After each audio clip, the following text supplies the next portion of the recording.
اكتشاف غريب وجديد من نوعه، مدينة فرعونية كاملة تحت الأرض، تقدر تقول منطقة صناعية كبيرة فيها مباني ومساكن وورش للعمال. يا ترى إيه حكايتها؟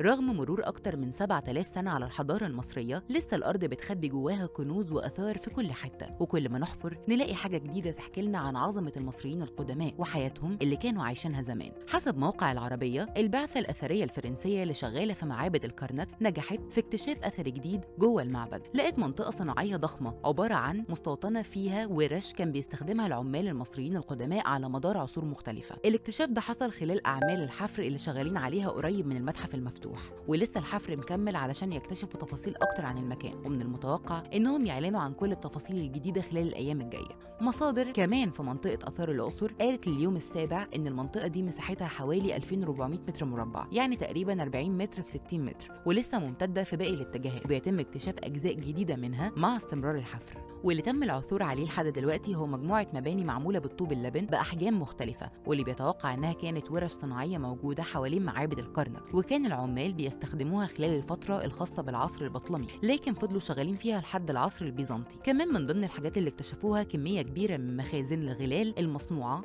من الفخار، وده غير مطاحن الغلال اللي كان بيتم استخدامها لطحن الحبوب، وأواني فخارية بأحجام وأشكال مختلفة، بالإضافة لآبار مياه معمولة بالطوب اللبن. كل الدلائل دي بتأكد إن المنطقة دي كانت عبارة عن منطقة صناعية متكاملة اتبنت مخصوص لخدمة معابد الكرنك على مدار العصور، وده معناه إنها كانت مستخدمة مش بس في العصر البطلمي، لكنها كمان كانت مستخدمة في العصر المتأخر واستمرت لحد الفترة البيزنطية، وممكن كمان يكون ليها امتداد لفترة الدولة الحديثة، وده اللي أعمال الحفر المستمرة ممكن تكشفه قريب. المستوطنة دي تعتبر الأولى من نوعها اللي بيتم اكتشافها جوه معابد الكرنك بالشكل ده، لأنها واضحة المعالم، وكل الأجزاء اللي ظهرت منها بتوضح إنها كانت منطقة صناعية متكاملة. والمخطط دلوقتي استمرار الحفر اللي يقدروا من خلاله يجهزوا المكان لإعادة بناء مقصورة ضخمة من بداية عصر الدولة الحديثة، واللي بترجع لعصر الملك أمنحتب الأول. والمقصورة دي هي الوحيدة اللي معمولة بالكامل من الحجر الجيري الأبيض، ولقوا حوالي 1000 كتلة حجرية منها متناثرة حوالين معابد الكرنك، وهيتم إعادة تشييدها في نفس المكان بعد ما يخلصوا حفر. الاكتشاف ده بيعتبر مهم جدا لأنه هيغير خريطة فهم معابد الكرنك بشكل كبير، وهيساعد الدارسين والباحثين على فهم أعمق لطبيعة المكان وتعقيداته على مدار العصور المختلفة.